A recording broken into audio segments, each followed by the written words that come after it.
फिर दोस्तों कैसे हैं आप सब। उम्मीद करते हैं कि ठीक ही होंगे। और हम लोग क्लास 10th का संस्कृत पढ़ रहे थे और संस्कृत में 3 चैप्टर कंप्लीट हो गया, यानी जो क्लास 6 है वो कंप्लीट हो गया। ये क्लास नंबर जो है ये क्लास नंबर 7 है और इसमें जो है हम लोगों को ये चौथा चैप्टर है मैट्रिक का, जिसका नाम है संस्कृत साहित्य लेखिका। इसी के बारे में पढ़ना है। देखिए, क्वेश्चन जो संस्कृत में पूछा जाता है ऑब्जेक्टिव या क्वेश्चन, वो भी हिंदी में लिखा रहता है, ऑप्शन भी हिंदी में लिखा हुआ रहता है। इसके अलावा जो 2 नंबर का क्वेश्चन होता है सब्जेक्टिव क्वेश्चन, वो भी हिंदी में ही लिखा रहता है। तो इसलिए क्या है ना कि अगर हिंदी में ही, अभी 3 महीना बाकी बचा हुआ है, तो अगर हिंदी में ही हर एक चैप्टर का बहुत अच्छे से कॉन्सेप्ट को समझ लिया जाए संस्कृत का चैप्टर का, तो प्रश्न जो है कि आपका आराम से बन जाएगा। तो इसलिए मैंने सोचा है कि आप लोगों को जो है हिंदी में एक सारा, मतलब मैंने आप लोगों को कहा था ना कि जो क्लास 1 है ये 6 तक कंप्लीट हो गया, ये 7 है। आप लोग 1 से लेकर के 6 तक जो है वो ठीक से देख लीजिए, उसको नोट भी करिए, उसको आप ध्यान से पढ़िए, है ना। और 40 से 50 वीडियो तकरीबन बनाएंगे और 100 नंबर का आपका संस्कृत कवर होगा। नवंबर लास्ट या दिसंबर 1 तक ये काम हम आपका कंप्लीट कर देंगे। और ये आपको नहीं सोचना है कि एग्जाम में क्या पूछेगा, स्टैंडर्ड आंसर क्या है, क्या पढ़ना है, नहीं पढ़ना है, क्या खोजे, कैसे पढ़े, कहाँ से पढ़े, संस्कृत में समझ में नहीं आता है तो आप चिंता मत करिए। आप सिर्फ क्लास वाइज वीडियो देखिए, आप उनको नोट करिए, आप पढ़ाई करिए, और क्या पूछता है, नहीं पूछता है, एग्जाम में क्या आता है, क्या स्टैंडर्ड आंसर होगा, और ये सब आप मेरे ऊपर छोड़ दीजिए। मेरी जिम्मेदारी है, आपकी जिम्मेदारी मेरे द्वारा पढ़ाए गए चीजों का रिवीजन करना, उनको लिखना, उनका अभ्यास करना है। उम्मीद करते हैं कि ऐसा आप कर भी रहे होंगे। तो आज ये क्लास नंबर 7 है, स्टार्ट करते हैं। ये चौथा चैप्टर है संस्कृत का, जिसका नाम है संस्कृत साहित्य लेखिका। ठीक है, संस्कृत साहित्य लेखिका चैप्टर का नाम से ही स्पष्ट है कि इसमें जो है ना संस्कृत के साहित्य की रचना करने में लेखिका का मतलब जो महिलाएं हैं, है ना, उसका क्या योगदान रहा है, यानी इसी के बारे में जो है इस चैप्टर में वर्णन है।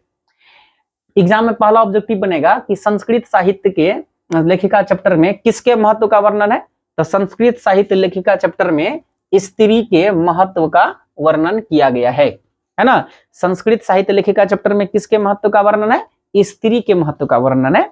मतलब जो स्त्रियां हैं साहित्य की रचना में उसका क्या योगदान है, और जो है कि कौन कौन से क्षेत्र हैं जहां पर स्त्रियां बढ़ चढ़ कर हिस्सा ले रही है, कब से ले रही है, तो ये सारी चीजों के बारे में जो है इस चैप्टर में है।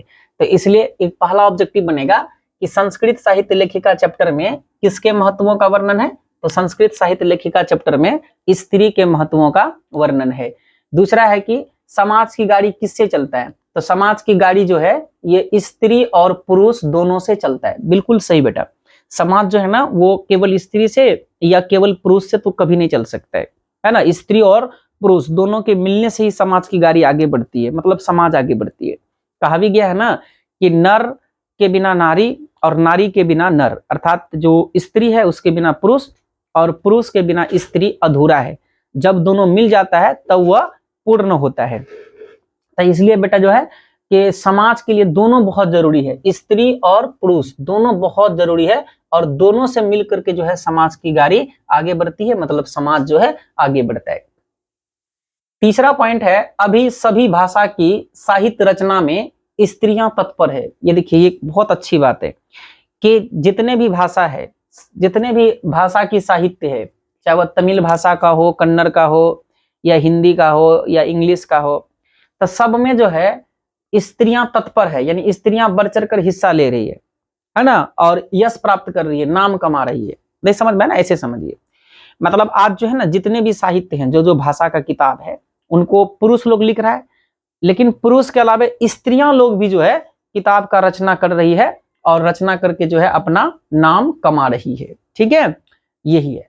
अगला है, संस्कृत साहित्य की रचना में प्राचीन काल से स्त्रियों का योगदान है। ये देखिए, ये जो संस्कृत का साहित्य है इसका रचना प्राचीन काल में ऋषि लोग करते थे, लेकिन ऋषि के अलावा ऋषिका लोग भी, है ना, वो लोग भी जो है कि संस्कृत साहित्य की रचना करते थे।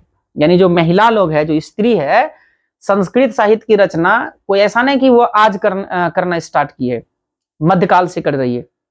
ये प्राचीन काल से ही, मतलब पुराने जमाने से ही जो है संस्कृत साहित्य की रचना में स्त्रियों का बहुत बड़ा योगदान रहा है।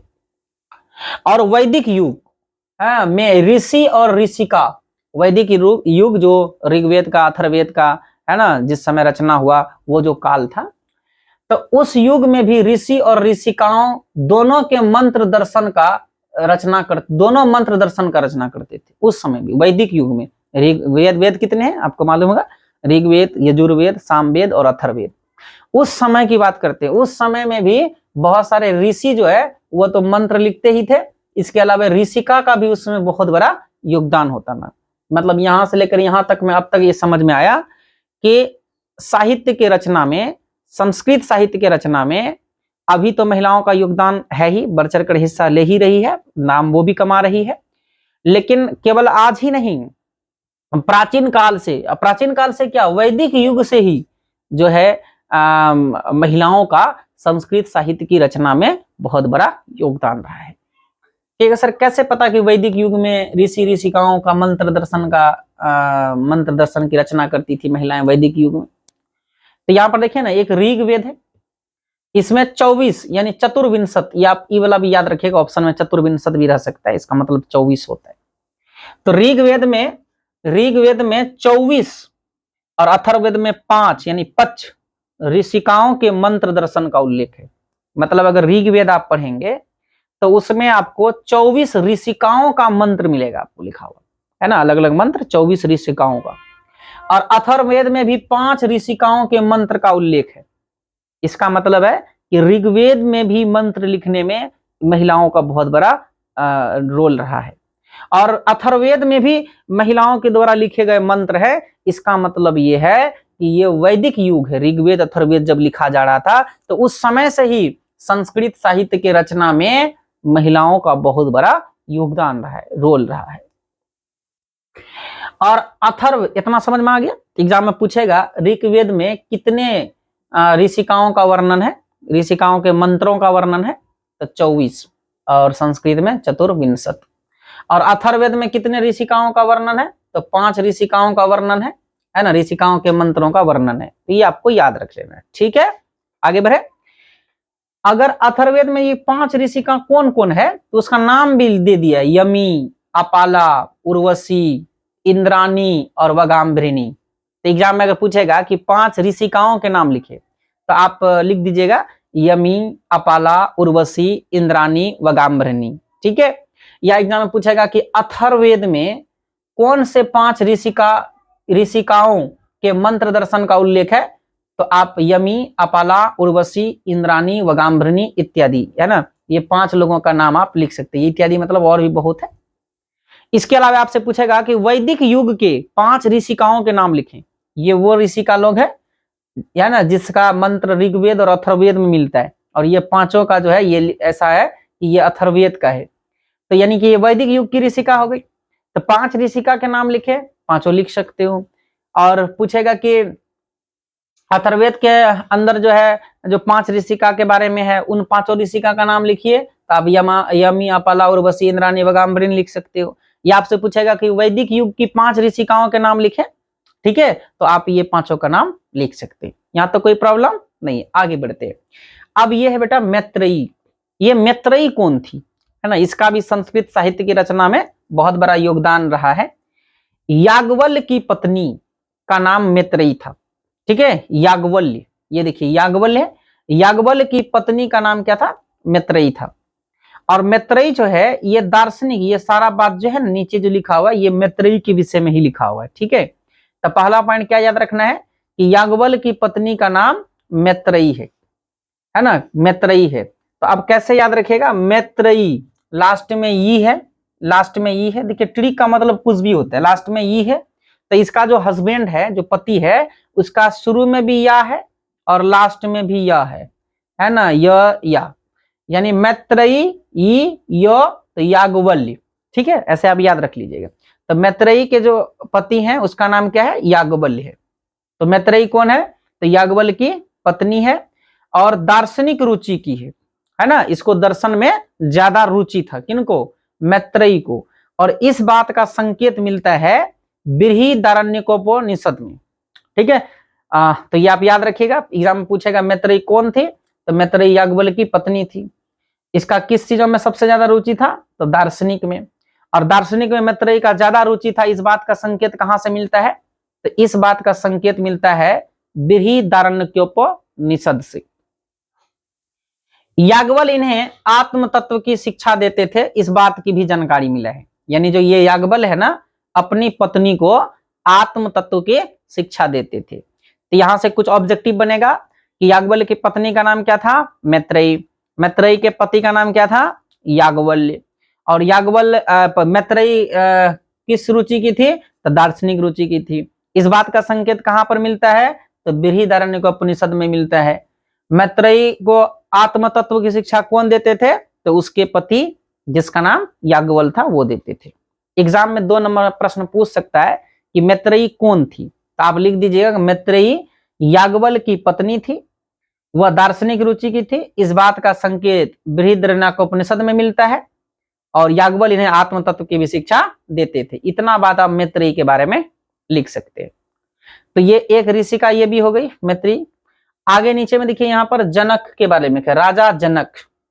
राजा जनक की सभा में शास्त्रार्थ कुशल, शास्त्रार्थ मतलब शास्त्रों का अर्थ, ठीक है, शास्त्रों का अर्थ में कुशल मतलब तेज, मतलब शास्त्रों के अर्थ की जानकारी रखने वाला, अच्छा खासा जानकारी रखने वाला एक ऋषि का ही बोल दीजिए आप इनको, है ना।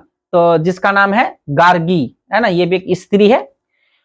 ये रहती थी। तो एग्जाम में आपसे पूछेगा कि जनक की सभा में कौन बैठती थी, है ना, तो आंसर होगा गार्गी बैठती थी। और ये शास्त्रार्थ में कुशल थी, मतलब शास्त्र में जो है ना, शास्त्र की इसको बहुत ज्यादा जानकारी था। और आप सबको पता होगा कि जो राजा रजवार होते थे वो अक्सर जो है ना मूर्खों से घिरे नहीं रहते थे, वह जानकार लोगों से घिरे रहते थे। उसके दरबार में एक अच्छा कवि, एक अच्छा गायक, है ना, एक शास्त्रों की अच्छा जानकारी रखने वाले लोग, इन सब लोगों से घिरे रहते थे, समझे कि नहीं जी। तो उसी में से ये जो है शास्त्रार्थ में कुशल जो है, यानी शास्त्र में की जानकारी अच्छा खासा रखने वाली गार्गी जो है, ये राजा जनक की सभा में भी रहती थी। तो इससे पता चलता है कि राजा जनक, बताइए कब का बात है, तो उस समय भी स्त्रियों का योगदान था, स्त्रियां भी शास्त्र पढ़ रही थी, स्त्रियां को भी इन चीजों का अच्छा खासा समझ था, है ना, इस सब का पता चलता है। तो यहां पर हो गया। अब आगे आइए लौकिक संस्कृत साहित्य में, यहां ध्यान दीजिएगा, लौकिक संस्कृत साहित्य में प्रायः 40 को चत्वारिंशत् बोलते, ठीक है। कवित्रियों का 150 मतलब सार्ध शतम, इसका मतलब 150 पद जहां तहां मिलते हैं। मतलब जो लौकिक संस्कृत साहित्य है उसमें 150 ऐसे पद हैं, मतलब जैसे ना तो श्लोक टाइप से, वैसे 150 ऐसे पद हैं जो मिलते हैं लौकिक संस्कृत साहित्य में। और उनको 40 कवित्रियों ने, मतलब अलग अलग पद जो है अलग अलग कवित्रियों का है, 40 कवित्रियों का। यानी कि इसका मतलब ये हुआ कि लौकिक संस्कृत साहित्य में 40 कवित्रियों का पद, यानी 40 कवित्रियों के द्वारा लिखे हुए चीज जो है वह प्राप्त हुआ है लौकिक संस्कृत साहित्य में, बहुत पहले लिखा गया बेटा। तो इसका मतलब ये है कि लौकिक संस्कृत साहित्य में भी महिलाओं का बहुत बड़ा योगदान रहा है, ठीक है।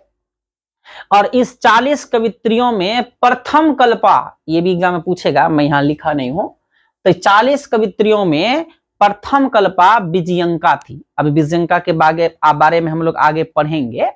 मतलब इस 40 कवित्रियों में जिनके सबसे ज्यादा पद और सबसे अच्छे अर्थों वाला और जो है वो विजयंका का मिला है। इसलिए 40 कवित्रियों में सबसे प्रथम कल्पा, सबसे अच्छा जो है वो विजयंका में थी, मतलब पहले स्थान की विजयंका थी।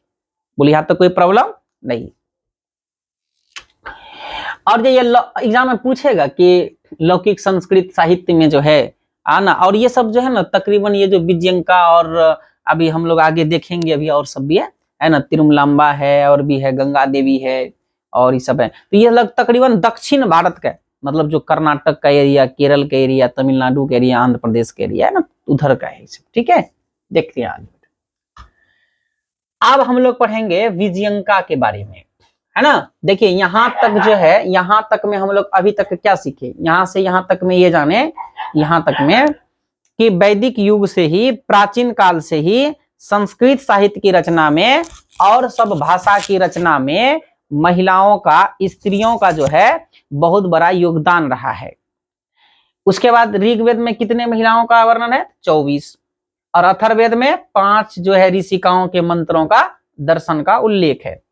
और 5 ऋषिका यमी, अपाला, उर्वशी, इंद्राणी, वगाम्बरी, इनका 5 का अथर्ववेद में भी मंत्र है इनका।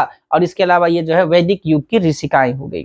फिर पढ़े मैत्रेयी के बारे में, और फिर पढ़े जनक की सभा में कौन रहती थी? तो गार्गी। ठीक है। उसके बाद लौकिक संस्कृत साहित्य में कितने कवित्रियों का मिला है? तो 40 कवित्रियों का कितने मिले हैं? तो 150 पद मिले हैं जहां तहां। और लौकिक संस्कृत साहित्य में 40 कवित्रियों में प्रथम कल्पा यानी सबसे सराहनीय किसका है कार्य रहा है? तो वो विजयंका का माना जाता है। ठीक है, इसलिए तो विजयंका को सरशुक्ला सरस्वती कहा गया है। अब आते हैं ये विजयंका कौन थी, इसके बारे में एग्जाम में प्रश्न आएगा। सबसे पहले याद रखना है विजयंका जो है ये श्याम वर्ण की थी। श्याम वर्ण का मतलब होता है सांवले कलर की थी। ठीक है, विजयंका जो है ये सांवले कलर की थी। और इसका जो काल है ये चालुक्य वंशीय काल होता है। जैसे होता है ना मौर्य वंश, मुगल वंश, तो वैसे आप इतिहास में जब जाइएगा तो वहां आपको पढ़ने के लिए मिलेगा चालुक्य वंशीय, है ना। तकरीबन जो है ये 8वीं शताब्दी के आसपास का है। तो उस समय चालुक्य वंशीय शासन होता था। जैसे मुगल शासन हुआ, मौर्य वंश का शासन हुआ, गुप्त काल का हुआ, गुप्त वंश हुआ, तो वैसे करके ये चालुक्य वंशीय था।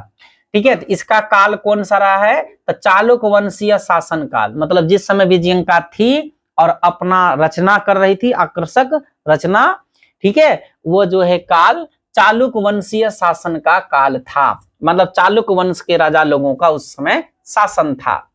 तो ईस्वी का अगर बात करेगा तो 8वीं सदी का है ना, अष्टम शतक, मतलब 8वीं सदी के विजयंका थे। 3 बात हो गया।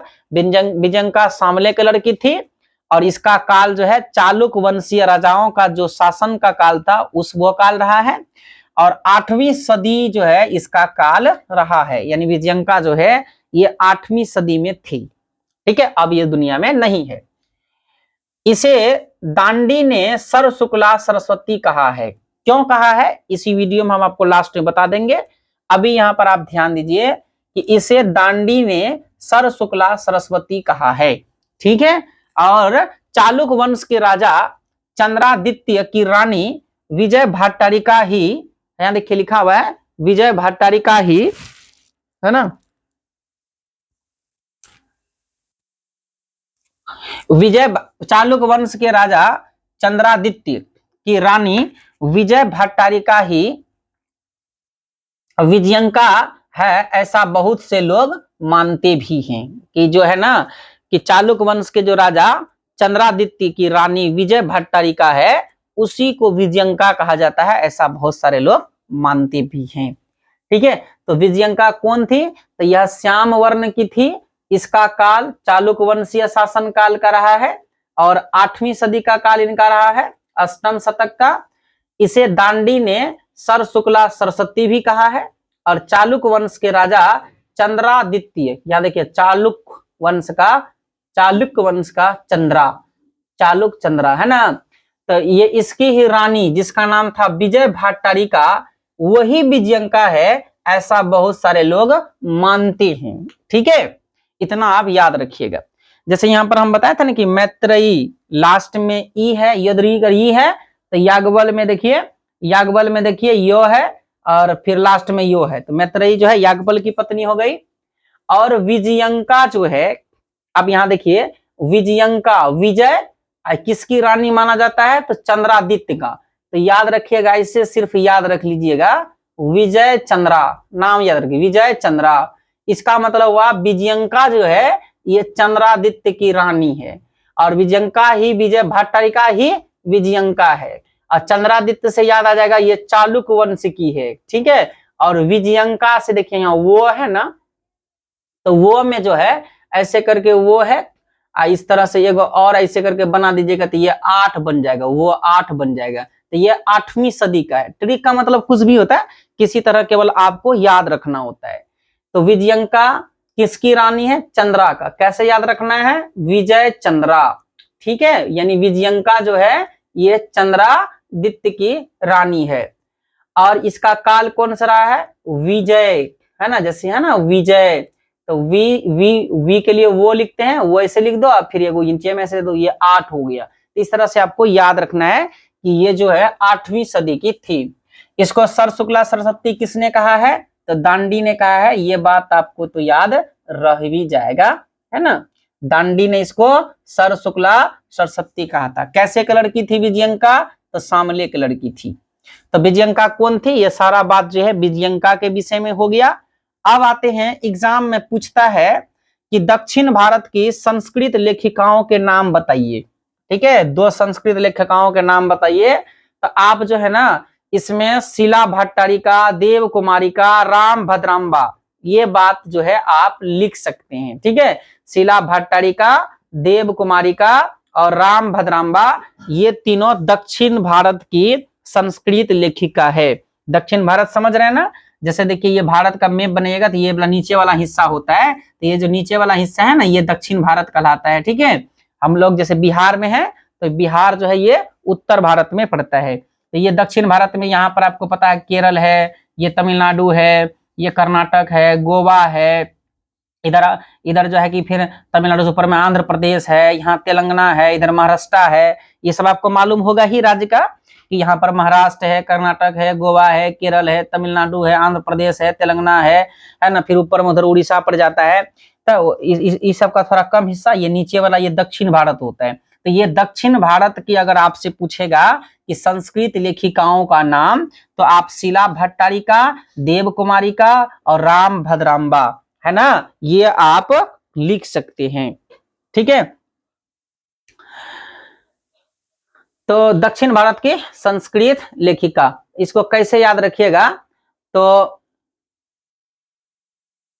है ना इसका कुछ ट्रिक बना लीजिएगा, है ना। शीला रामदेव, है ना रामदेव, ऐसे याद रख लीजिएगा, रामदेव, और यहाँ पर शीला याद रख लीजिएगा, रामदेव शीला या शीला रामदेव। ठीक है, ये रामदेव, राम से हो गया राम भद्रंबा, और देव से हो गया देव कुमारिका, और शीला से हो जाएगा शीला भट्टारिका। ठीक है, और ऐसे भी आप याद कर सकते हो इसको, या ऐसे लिख के भी याद कर सकते हैं। अब एग्जाम में आगे जो आपका टॉप किताब में दिया हुआ है वो है विजयनगर साम्राज्य। और विजयनगर साम्राज्य के बारे में आपको पता होगा कि विजयनगर साम्राज्य को कर्नाटक साम्राज्य कहा जाता है, क्योंकि विजयनगर जो साम्राज्य है, आप लोग जब इतिहास पढ़िएगा तो उसमें आपको मिलेगा ये जो भारत का नीचे वाला हिस्सा है जिसमें कर्नाटक का हिस्सा है ना, और उसके आसपास का जो एरिया है दक्षिण भारत का, ये एरिया था विजयनगर साम्राज्य। ठीक है, जो जिसकी स्थापना कब हुआ था? 1336 में हुआ था, मोहम्मद बिन तुगलक के, है ना, उस समय जो है कि वो था गद्दी पर बैठा हुआ दिल्ली का, शायद हाँ वही था, मोहम्मद बिन तुगलक के समय में ही 1336 में दक्षिण भारत में क्या हुआ था? विजयनगर साम्राज्य की स्थापना हुआ था। बाद में इसको जो है कि राक्षसी तंगरी युद्ध में जो है लूटपाट के खत्म हो गया, मतलब समझिए ना 16वीं शताब्दी में जो है ये खत्म हो गया। तो 1336 में जो है कर्नाटक के आसपास के एरिया में, मुख्य रूप से इसमें अभी वर्तमान में जो कर्नाटक का एरिया है वो है, वहां पर एक साम्राज्य की स्थापना हुआ था जिसका नाम विजयनगर साम्राज्य था। इसकी स्थापना कब हुई थी? 1356 में। किसके द्वारा हुआ था? तो हरिहर और बुक्का के द्वारा। ये हरिहर और ये बुक्का जो है ना, ये दोनों भाई है। ठीक है, इन दोनों भाई ने ही जो है कर्नाटक में, जो प्रेजेंट टाइम का जो कर्नाटक का एरिया पड़ता है और इसके आसपास का एरिया है, यहाँ पर विजयनगर साम्राज्य था। इसकी स्थापना कब हुआ? 1336 में। और किसने किया था? तो हरिहर और बुक्का ने किया था, ये दोनों भाई थे। इसके अलावा विजयनगर के जितने भी राजा हुए, जैसे विजयनगर जो है, इसमें जो आपको पता होगा पहला वंश का नाम संगम वंश था, फिर सालू वंश हुआ, फिर तुलुब वंश हुआ, फिर अराविदु वंश हुआ, यानी 4 वंश के लोगों ने जो है विजयनगर साम्राज्य पर राज किया। और 1336 से लेकर के 1565 तक जो है ना, यहाँ पर विजयनगर साम्राज्य अस्तित्व में था। इसके राजा उजा हुए, उसके बाद भी हुए लेकिन उतना नहीं। तो 1565 में जो है इसको खत्म माना जाता है। तो विजयनगर के जितने भी राजा हुए, नरेश हुए, यानी दक्षिण भारत में विजयनगर हो गया, जितने भी नरेश हुए मतलब राजा हुए, उन्होंने संस्कृत भाषा का संरक्षण के लिए प्रयास के लिए जो है प्रसिद्ध हुआ। मतलब विजयनगर साम्राज्य में जो भी राजा हुए वो संस्कृत भाषा का को संरक्षण प्रदान करते थे, संस्कृत में रचना करने वाले को प्रोत्साहित करते थे, उनका उत्साह को बढ़ाते थे, है ना। तो इस तरह से जो है संस्कृत भाषा का संरक्षण करने के लिए दक्षिण भारत के राजा लोग जो है वो प्रसिद्ध थे। इसमें एक आ जाता है दक्षिण भारत में से गंगा देवी, है ना। जैसे यहाँ पर है ना कि दक्षिण भारत की 3 संस्कृत लेखिका, शिला भट्टारिका, देवकुमारिका, रामभद्राम्बा, ये तीनों लिख दीजिएगा। अगर 4 पूछ देगा तो आप गंगा देवी भी लिख सकते हैं, क्योंकि गंगा देवी का भी जो संबंध है ये उधर से ही रहा है ना। लेकिन ये संस्कृत में लिखी है या पता नहीं, ये मधुरा विजयम का रचना इसने की है, लेकिन कौन भाषा में लिखी है ये तो किताब में आपका स्पष्ट नहीं किया था। तो ये जो गंगा देवी है, ये गंगा देवी कौन है? तो मैंने अभी आपको बताया ना कि विजयनगर साम्राज्य यानी कर्नाटक और उसके आसपास के इलाके में हरिहर और बुक्का नामक 2 भाई ने इसकी स्थापना 1336 में किया था। तो पहले तो ये हरिहर राजा बने, तो उसके बाद जब बुक्का राजा बना, है ना, तो बुक्का जब राजा बने तो बुक्का का बेटा का नाम था कंपा, यानी कंपन राय नाम था। तो ऐसे याद रखिएगा कि बुक्का का बेटा कंपा। तो कंपन राय का या कंपा का जो पत्नी थी तो वही सी का नाम था गंगा देवी।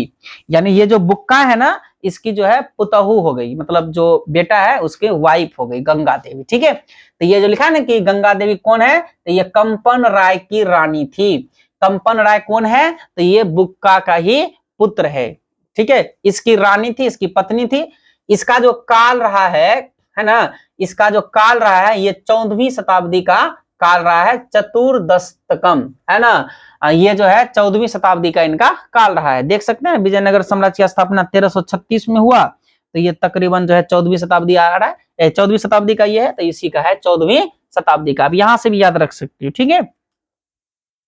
कहेगा सर कैसे, देखिए गंगा देवी किसकी पत्नी, याद रखने के लिए आप याद रखिएगा कि गंगा राय, या ऐसे रख दीजिएगा गंगा का पानी, उसका उफान को देख करके, लहर देख करके शरीर में जो है कंपन उड़ जाता है, यानी कंपन होने लगता है, शरीर कांपने लगता है, ठीक है। तो ऐसे भी याद आप रख सकते हो कि गंगा देवी का जो हस्बैंड है उसका नाम क्या है, कंपन राय है।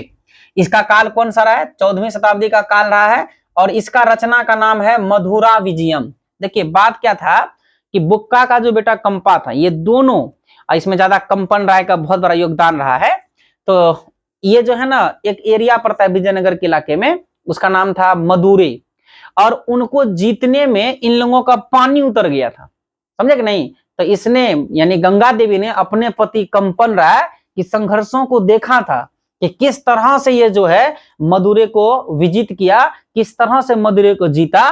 तो वो सारी बातों को इसने लिखने का काम की, है ना, एक रचना का रूप दी, ठीक है। तो इसलिए उसका नाम रख दिया मदुरै विजयम, यानी उसी को बोलते हैं मधुरा विजयम। तो मधुरा विजयम जो है अपने स्वामी मतलब पति के द्वारा मदुरै विजय की घटना पर आधारित एक क्या है बोलिए, ये किताब है मधुरा विजयम। तो ऐसे याद आ जाएगा, मदुरै को जीता, उस पर एक किताब लिखा है मधुरा विजयम। किसने लिखा है, गंगा देवी। गंगा देवी का पति का नाम क्या है, कंपन, गंगा की पानी देख करके कांपने लगता है शरीर, तो कंपन राय, ठीक है। तो मधुरा विजयम जो है इसमें अलंकारों का सुंदर प्रयोग हृदय वर्जक है, ये आप लिख सकते हो, ठीक है। तो गंगा देवी कौन थी, यहां से लेकर यहां तक गंगा देवी के विषय में हो गया। और मधुरा विजयम क्या है, तो यहां से आप लिख सकते हैं कि मधुरा विजयम का रचनाकार गंगा देवी है, और जो है कि अपने स्वामी द्वारा मदुरै विजय की घटना पर आधारित ये किताब है। और मधुरा विजयम में जो है अलंकारों का सुंदर प्रयोग हृदय वर्जक है, ये बातें आप लिख सकते हो, ठीक है। अब आते हैं हम लोग लास्ट में, ये देखते हैं तिरुमलांबा। अभी इसकी बात और भी है।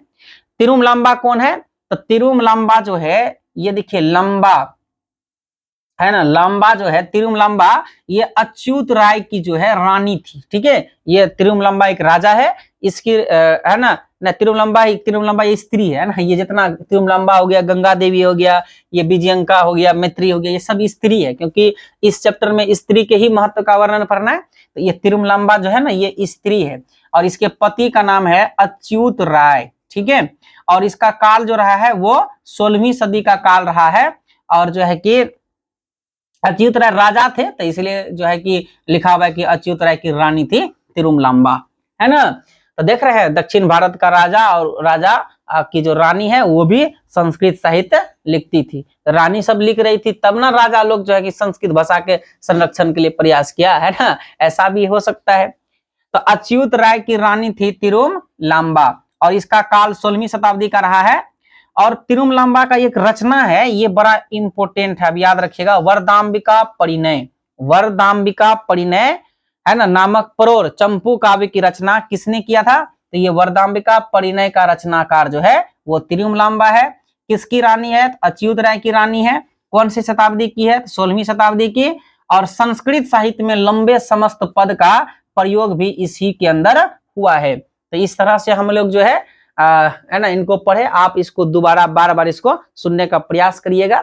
इसमें जो भूलने वाला बात है, एक तो यही भूलता है कि मैत्रेयी किसकी पत्नी थी, यो लास्ट में है, याज्ञवल्क्य यो आगे में है, यो यहाँ पीछे में भी है। इसके अलावा जो है विजयंका बोले विजय चंद्रा, आपको याद रखना है, चंद्रा से चंद्रादित्य की पत्नी थी ये वाला। और इसके बाद जो है गंगा कंपन राय, गंगा का पानी उफान पानी देख करके शरीर कांपने लगता है, तो ये कंपन राय की रानी थी। और तिरुमलांबा है ना, तो यहाँ पर भी आप कोई ट्रिक निकाल लीजिएगा, है ना, लंबा हो गया लंबा, और यहाँ पर है अच्युत राय, तो लंबा राय, है ना। ऐसे भी आप नहीं कहता कि बहुत बड़का जो है किसी से आप कुछ पूछिएगा राय लीजिएगा तो बहुत लंबा राय दे देगा आपको, इतना लंबा दे दीजिएगा कि उस उलझन में आप पड़ जाइएगा, है ना, और वो राय किसी काम का नहीं होगा, तो लंबा राय। तो याद रखना तिरुमलांबा की रानी जो है, तिरुमलांबा किसकी रानी है? तो ये अच्युत राय की रानी है। ऐसे करके भी आप इसको याद रख सकते हैं। इसका स्क्रीनशॉट ले लीजिए, आप जो है पेज में इनको लिखिए कभी। अब हम लोग देखते हैं पंडिता क्षमाराव को, है ना, ये बहुत इंपॉर्टेंट है इस चैप्टर में। पंडिता क्षमाराव कौन थी? पंडिता क्षमाराव जो है ये आधुनिक काल की प्रसिद्ध संस्कृत लेखिका, ये आधुनिक काल की लेखिका है। वो जो यमी अपाला उर्वशी पढ़े थे ना, वो था वैदिक युग का, है ना। तो ये जो है आधुनिक काल की प्रसिद्ध संस्कृत लेखिका कौन है? तो उसका नाम है पंडिता क्षमाराव। इसके पिता का नाम था शंकर पांडुरंग पंडित, है ना। बोलिए, पंडिता क्षमाराव के पिता का नाम शंकर पांडुरंग पंडित था। ये महान विद्वान थे। अपने पिता का जीवन चरित्र शंकर चरित्रम का रचना किसने किया था? तो ये पंडिता क्षमाराव ने की थी, है ना। तो ये पंडिता क्षमाराव जो है ना, ये स्त्री है, याद रखिएगा, पुरुष नहीं है ये, है ना, स्त्री है। देखिए ना, लेखिका लिखा हुआ है ना, स्त्री है। और इसके पिता का नाम था शंकर पांडुरंग, बहुत महान विद्वान थे। इनका जो जीवन चरित्र होता है, क्योंकि महान लोगों का जो जीवन होता है आप जानवे करते हैं संघर्षों से भरा होता है, संघर्ष से लड़ने के बाद ही इंसान महान बनता है। तो इन्होंने जो है इसके जीवन चरित्र को लिखा, जिसका नाम था शंकर चरित्रम। ये एग्जाम पूछेगा, शंकर चरित्रम किसकी रचना है? तो पंडिता क्षमाराव की रचना है। और इसने जो है ना गांधी दर्शन से प्रभावित होकर बहुत सारे और भी रचना किया, जिसका नाम है सत्यग्रह गीता, यहाँ होगा सत्यग्रह गीता, मीरा लहरी, कथा मुक्तावली, विचित्र परिषद यात्रा, ग्राम ज्योति, ठीक है। ये सब जो है रचना पंडिता क्षमाराव का है। एग्जाम में पूछेगा पंडिता क्षमाराव कौन है? तो ये आधुनिक काल की संस्कृत लेखिका है। इसके पिता का नाम शंकर पांडुरंग पंडित है। ये महान विद्वान थे। इसका जीवन चरित्र इसने लिखा है, जिसका नाम शंकर चरित्रम है। और गांधी दर्शन से प्रभावित होकर के पंडिता क्षमाराव ने सत्याग्रह गीता, मीरा लहरी, कथा मुक्तावली, विचित्र परिषद यात्रा और ग्राम ज्योति की रचना किया है। वर्तमान संस्कृत साहित्य लेखिका कौन है? तो पुष्पा दीक्षित, वनमाला भवालकर, मिथिलेश कुमारी मिश्र, ये तीनों जो है वर्तमान संस्कृत लेखिका। एग्जाम में पूछता है 2 नंबर में, छोटा छोटा क्वेश्चन तो 2 नंबर का पूछते हैं ना। और क्वेश्चन सब्जेक्टिव में कौन पूछेगा वो सारा बात, ये सारा जो है जो सब्जेक्टिव वाला आएगा भाई उसमें हम बताते ही है ना। तो ये वाला आप सुन लीजिए अच्छा से, सब्जेक्टिव वाला क्वेश्चन में आपको जितना इस चैप्टर से क्वेश्चन बन पाएगा वहां लिखाएंगे। तो लेकिन ये आपको नोट कर लेना, हेडिंग दे दीजिएगा वर्तमान संस्कृत लेखिका के नाम। पहला पुष्पा दीक्षित, वनमाला और मिथिलेश, ठीक है, मिथिलेश कुमारी मिश्र। ये मिथिलेश पुरुष नहीं है, सब स्त्री है ना। पुष्पा अभी जाना ना, अभी वर्तमान समय में पुष्पा राज वाला डायलॉग। तो ये देखिए पुष्पा यहाँ पर है, एगो वनमाला है, मिथिलेश कुमारी मिश्र है। ये तीनों वर्तमान की संस्कृत लेखिकाएं हैं। और जो है संस्कृत साहित्य कैसा है ये ऑब्जेक्टिव में पूछता है, याद रखिए विपुल है, विपुल संस्कृत साहित्य। मतलब विपुल का मतलब होता है बहुत बड़ा है, ये कोई छोटा सा रचना साहित्य संस्कृत का नहीं है, बहुत बड़ी रचना है संस्कृत साहित्य, ये विपुल है। तो इस तरह से ये चैप्टर यहाँ पर कंप्लीट हुआ। इसके बाद इसका ऑब्जेक्टिव और इससे जो 2 नंबर वाले क्वेश्चन बन सकते हैं वो सब आएगा। और दांडी ने बिजंका को सर शुक्ला सरस्वती क्यों कहा, इसमें मैं उत्तर नहीं बताया। जो क्वेश्चन आंसर वाला आएगा उसमें जो है उसको क्लियर कर देंगे। ठीक है।